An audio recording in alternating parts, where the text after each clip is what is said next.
शिव बाबा याद है ना। ओम शांति। 24 अगस्त 2024 के ईश्वरीय महावाक्य। पहले सुनते हैं मुरली के मुख्य पॉइंट्स। बाबा ने कहा, इस जन्म में जो पाप किए हैं वह सब अविनाशी सर्जन के आगे रख दो तो तुम हल्के हो जाएंगे। बाकी जन्म जन्मांतर के पाप जो सिर पर हैं उनके लिए योग में रहो। योग से ही पाप कटेंगे, खुशी भी रहेगी और तुम्हारी आयु भी बड़ी होगी। मुख्य मेहनत है योग की।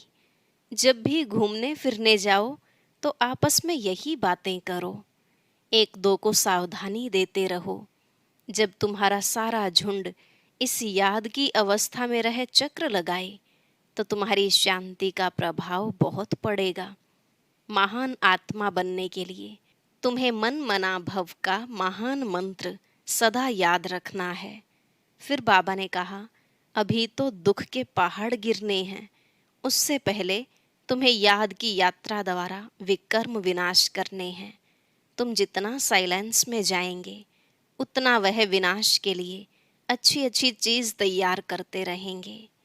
बाप ने तुमको जो स्मृति दिलाई है वही स्मृति औरों को भी दिलाओ। तुम्हारा धंधा यही है, अपने भाई बहनों को रास्ता बताने की मेहनत करते रहो।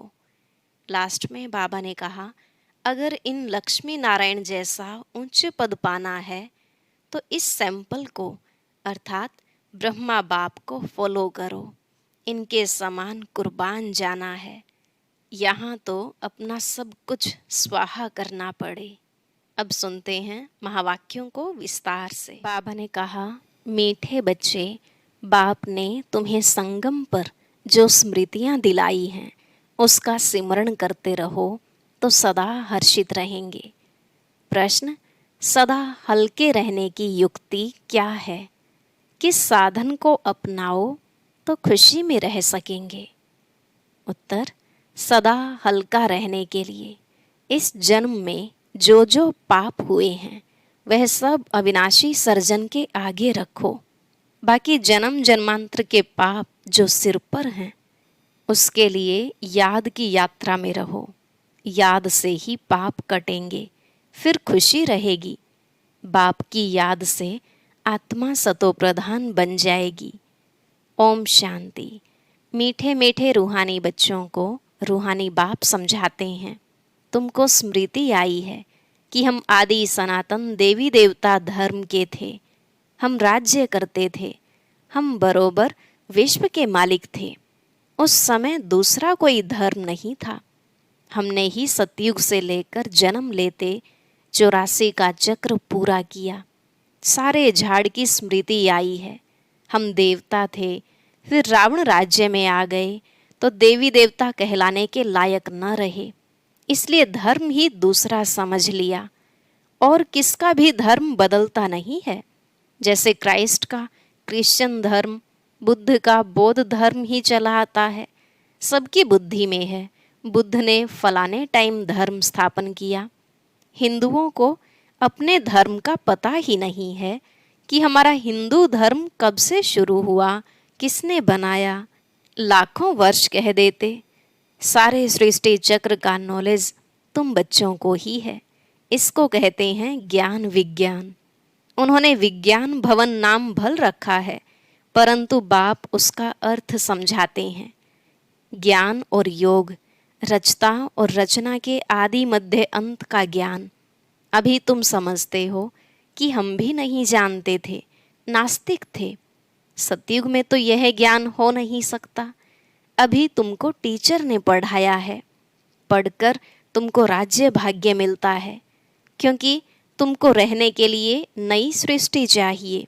इस पुरानी सृष्टि में तो पवित्र देवी देवताएं पैर रख न सके।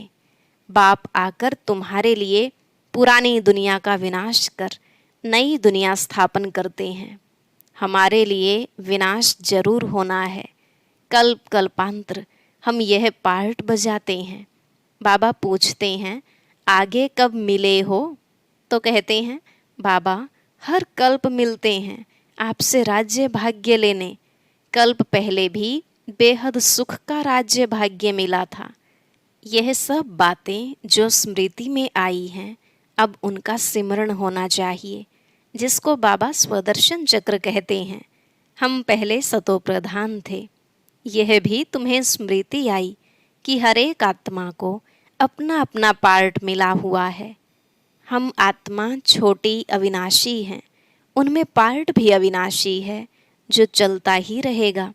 यह बनी बनाई बन रही, इसमें नई बात कोई ऐड व कट नहीं हो सकती है। कोई भी मोक्ष को पा नहीं सकते। कोई मुक्ति मांगते हैं, मुक्ति अलग है, मोक्ष अलग है। यह भी स्मृति में रखना है। स्मृति में होगा तो औरों को भी स्मृति दिलाएंगे। तुम्हारा धंधा ही यह है। बाप ने जो स्मृति में लाया है वह फिर औरों को भी स्मृति दिलाओ, तब ऊंच पद पा सकेंगे। ऊंच पद पाने के लिए बहुत मेहनत करनी है। मुख्य मेहनत है योग की। यह है याद की यात्रा, जो बाप के सिवाय और कोई सिखला नहीं सकते। अभी तुम मनुष्य से देवता बनने की पढ़ाई पढ़ते हो। तुम जानते हो कि हम फिर से नई दुनिया में जाएंगे। उसका नाम ही है अमरलोक। यह है मृत्युलोक। यहाँ तो अचानक बैठे बैठे मौत आ जाता है। वहाँ मृत्यु का नाम निशान नहीं, क्योंकि आत्मा को तो वास्तव में काल खाता नहीं। कोई मिठाई की चीज़ थोड़ी ही है। ड्रामानुसार जब समय होता है तो आत्मा चली जाती है। जिस समय जिसको जाना होता है वह चला जाता है। काल कोई पकड़ता नहीं है। आत्मा एक शरीर छोड़ दूसरा लेती है। काल कुछ भी नहीं है। यह तो कथाएं बैठ बनाई हैं। वह है अमरलोक। वहाँ निरोगी काया रहती है। सतयुग में भारतवासियों की आयु भी बड़ी थी। योगी थे।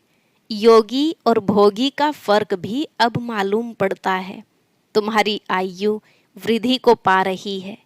जितना तुम योग में रहेंगे उतना पाप भस्म होंगे और पद भी ऊंच मिलेगा। आयु भी बड़ी होगी।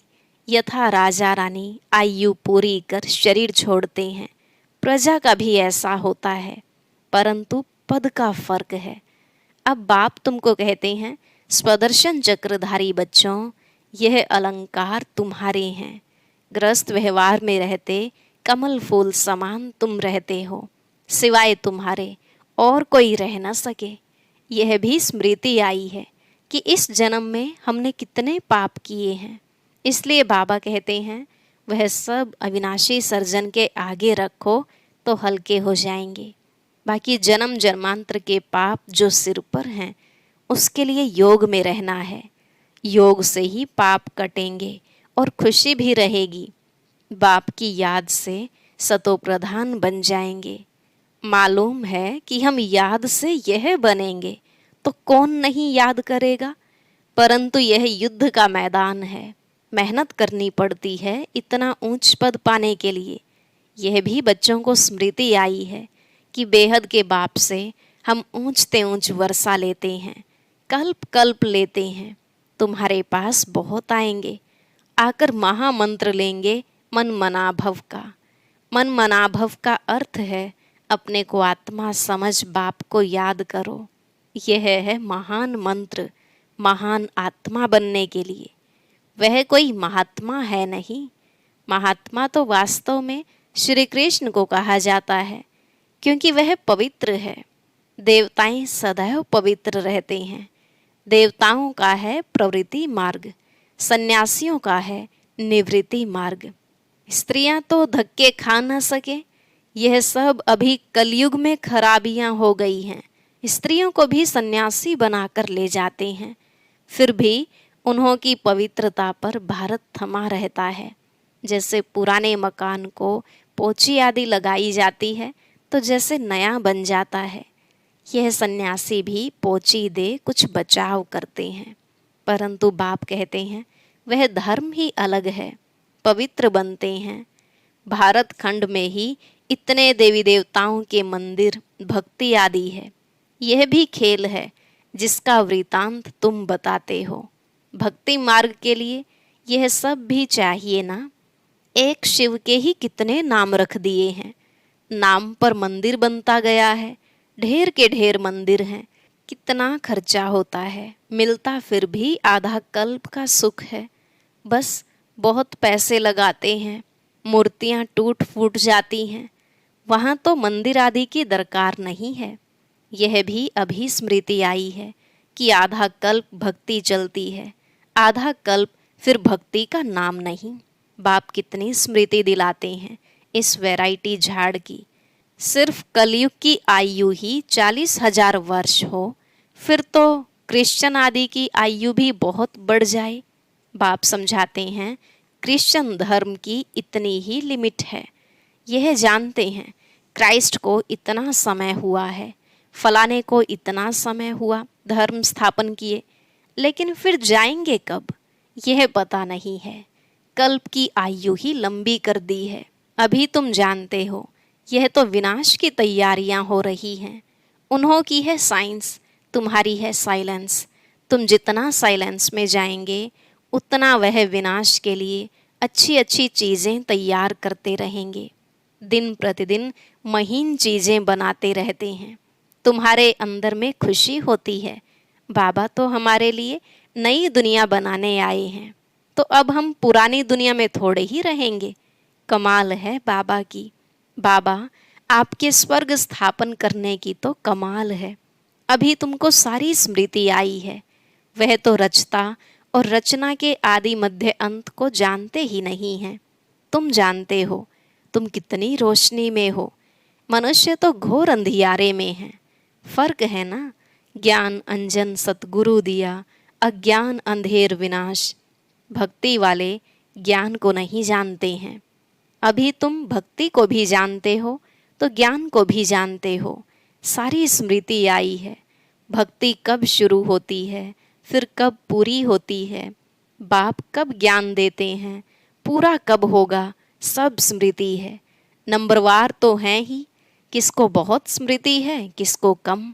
जिन्हों को बहुत स्मृति रहती है वह ऊंच पद पाएंगे। स्मृति रहे तब औरों को भी समझाएं। वंडरफुल स्मृति है ना। आगे तुम्हारी बुद्धि में क्या था?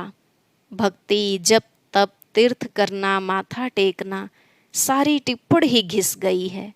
भक्ति की स्मृति और ज्ञान में कितना फर्क है। तुम अभी भक्ति को जानते हो क्योंकि शुरू से भक्ति की है। जानते हो हमने पहले पहले शिव की भक्ति की, फिर देवताओं की, और कोई को भी यह स्मृति नहीं है। तुमको रचना के आदि मध्य अंत, भक्ति आदि की सब स्मृति है। आधा कल्प भक्ति करते करते गिरते ही आए हो। अभी तो दुख के पहाड़ गिरने हैं। तुम बच्चों को पुरुषार्थ करना है। यह गिरने से पहले हम याद की यात्रा से विकर्म विनाश करें। सबको तुम यही समझाते हो। तुम्हारे पास हजारों आते हैं। तुम मेहनत करते हो भाई बहनों को रास्ता बताने की। ज्ञान और भक्ति की स्मृति आई है। गोया तुम सारे ड्रामा को नंबरवार पुरुषार्थ अनुसार जान गए हो। जो जितना अच्छी रीति जानते हैं वह समझा भी सकते हैं। समझाना तो बच्चों को ही है। गायन भी है, सन शोज फादर। बाप बच्चों को समझाएंगे, बच्चे फिर और भाइयों को समझाएंगे। आत्माओं को समझाते हो ना। भक्ति से यह ज्ञान बिल्कुल न्यारा है। गायन भी है ना। एक भगवान आकर सब भक्तों को फल देते हैं। एक बाप के सब बच्चे हैं। बाप कहते हैं मैं सब बच्चों को शांति धाम सुख धाम ले जाता हूँ। कल्प कल्प का यह ज्ञान भी तुमको अभी है, वहाँ नहीं होगा। तुम पतित बनते हो तो पावन बनाने के लिए बाप तुम पर कितनी मेहनत करते हैं। इसलिए गायन है, कुर्बान जाऊं वारी जाऊं, किस पर? बाप पर। फिर बाप मिसाल बताते हैं यह कुर्बान कैसे गया। फॉलो इस सैंपल को करो। यही फिर लक्ष्मी नारायण बनते हैं। अगर इतना ऊंच पद पाना है तो ऐसा कुर्बान जाना है। साहूकार कभी कुर्बान हो न सके, यहाँ तो स्वाहा करना पड़े। साहूकार को स्मृति जरूर आएगी। गायन भी है ना, अंतकाल जो स्त्री सिमरे। इतने सब पैसे क्या करेंगे? कोई लेगा ही नहीं, क्योंकि सब खत्म हो जाने हैं। मैं भी लेकर क्या करूँगा, शरीर सहित सब कुछ खलास होना है। आप मुए मर गई दुनिया, यह धन आदि कुछ भी नहीं रहेगा। बाकी गरुड़ पुराण आदि में तो रोचक बातें डाल दी हैं डराने के लिए। बाप कहते हैं यह शास्त्र आदि हैं भक्ति मार्ग के। आधा कल्प भक्ति मार्ग चलता है, जबकि रावण राज्य होता है। कोई इससे पूछो रावण कब से जलाते हो, तो कहेंगे परंपरा से। अरे परंपरा से तो रावण होता ही नहीं, मालूम ही नहीं है तो कह देते हैं परंपरा से। तुम बच्चों को अब स्मृति आई है, रावण राज्य कब से शुरू होता है, रचता रचना का राज भी तुम समझते हो। अब बाप कहते हैं बच्चे मामेकम याद करो तो पाप कटें। एक दो को यही सावधानी देते रहो। घूमने फिरने आपस में जाओ तो भी यह बातें करो। सारा झुंड तुम्हारा इस याद की अवस्था में चक्र लगाए तो तुम्हारे शांति का प्रभाव बहुत पड़ेगा। पादरी लोग भी बहुत साइलेंस में जाते हैं क्राइस्ट की याद में, कोई तरफ देखते भी नहीं हैं। तुम तो यहाँ बहुत याद में रह सकते हो, कोई गोरख धंधा नहीं है। बहुत अच्छा वायुमंडल है, बाहर में तो बहुत छीछी वायुमंडल रहता है। इसलिए सन्यासियों के आश्रम भी बहुत दूर दूर होते हैं। तुम्हारा तो है ही बेहद का सन्यास। पुरानी दुनिया अब गई की गई, यह कब्रिस्तान है, फिर परिस्तान होना है। वहाँ हीरे जवाहरों के महल बनेंगे। यह लक्ष्मी नारायण परिस्तान के मालिक थे ना, अब नहीं हैं। बाप कहते हैं मैं कल्प कल्प कल्प के संगम युगे आता हूँ। यह सारा चक्र रिपीट होता ही रहता है। इस समय तुमको सब स्मृति आई है, जबकि बाप ने स्मृति दिलाई है। आगे कुछ भी बुद्धि में नहीं था। इस स्मृति के नशे में जब रहेंगे तो किसको उस खुशी से समझा भी सकेंगे। स्मृति में रहते तुम्हें घर बार संभालना है। अच्छा, सदा स्मृति के नशे में रहने वाले मीठे मीठे रूहानी बच्चों प्रति माता पिता बाप दादा का याद प्यार और गुड मॉर्निंग। रूहानी बाप की रूहानी बच्चों को नमस्ते। रूहानी बच्चों की रूहानी बाप दादा को नमस्ते नमस्ते, गुड मॉर्निंग, शुक्रिया बाबा, शुक्रिया। धारणा के लिए मुख्य सार। पहला पॉइंट, ड्रामा के आदि मध्य अंत को अच्छी तरह समझ, स्मृति में रख। दूसरों को भी स्मृति दिलानी है। ज्ञान अंजन देकर अज्ञान अंधेरे को दूर करना है। दूसरा, ब्रह्मा बाप समान कुर्बान जाने में पूरा फॉलो करना है। शरीर सहित सब खलास हो जाना है, इसलिए इससे पहले ही जीते जी मरना है, ताकि अंत समय में कुछ भी याद न आए। वरदान, विशेषता के संस्कारों को नेचुरल नेचर बनाए, साधारणता को समाप्त करने वाले मर्जीवा भव।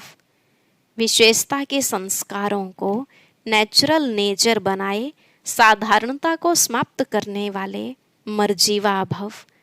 बाबा ने कहा जो नेचर होती है वह स्वतः अपना काम करती है।